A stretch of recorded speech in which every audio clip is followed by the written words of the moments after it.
tanda-tanda orang munafik. Malas bagi laki-laki sholat jamaah di masjid. Sholat jamaah di masjid wajib bagi laki-laki, kecuali karena uzur syar'i seperti sakit atau hujan dan lain sebagainya. Orang-orang munafik sifatnya itu malas ke masjid, khususnya pada sholat isya dan subuh. Sangat berat sekali. Seberat-berat sholat bagi orang munafik, sholat isya dan subuh. Ke masjid, bukan di rumah. Kalau di rumah, perempuan. Antum mau jadi perempuan? Ya, tentunya. Sholat di rumah yang bagi perempuan lebih utama. Laki-laki wajib ke masjid. Andai kata sabda Nabi ini, sunnah Nabi ini mendapat tempat di hati kaum muslimin, saya kira masjid tidak bakal bisa menampung. Berbondong-bondong laki-laki muslim sholat 5 waktu di masjid seperti hari Jumat. Kalau mereka mau terhindar dari sifat nifak. Karena ciri-ciri yang sangat mencolok di antara sifat-sifat orang munafik, jauh dari masjid. Tidak mau ke masjid karena mereka memang tidak ada iman. Nah, kalau kita orang-orang yang telah beriman, tidak mau ke masjid, sholatnya di rumah, berarti kita mengikuti sifat mereka. Walaupun kita beriman, tidak kufur, tidak. Tapi ini nifak amali. Dan ini yang,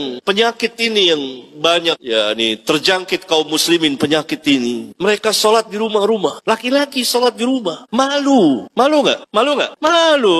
Al-haya'u minal iman. Malu itu sebagian dari iman. Masa kita laki-laki sholat di rumah sama perempuan-perempuan? Malu. Laki-laki itu disifatkan dengan gagah, dengan berani melangkahkan kakinya ke masjid, sholat berjamaah di masjid. Kalau sunnah ini satu saja mendapat tempat di hati kaum muslimin, Allah akan muliakan mereka, tinggilah mereka, rendahlah orang-orang kafirin. Sekarang masjid subuh berapa saf?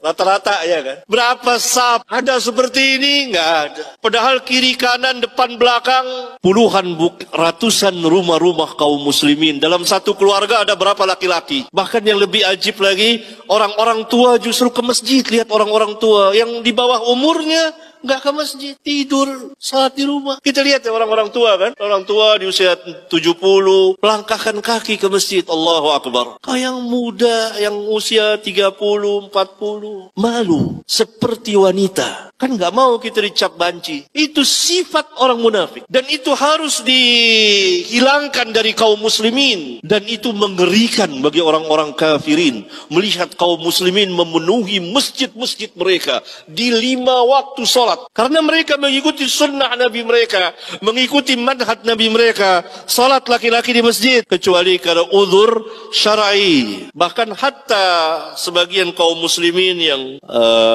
sakit masing berusaha walaupun mereka dapat uzur, masing berusaha ke masjid untuk salat di masjid.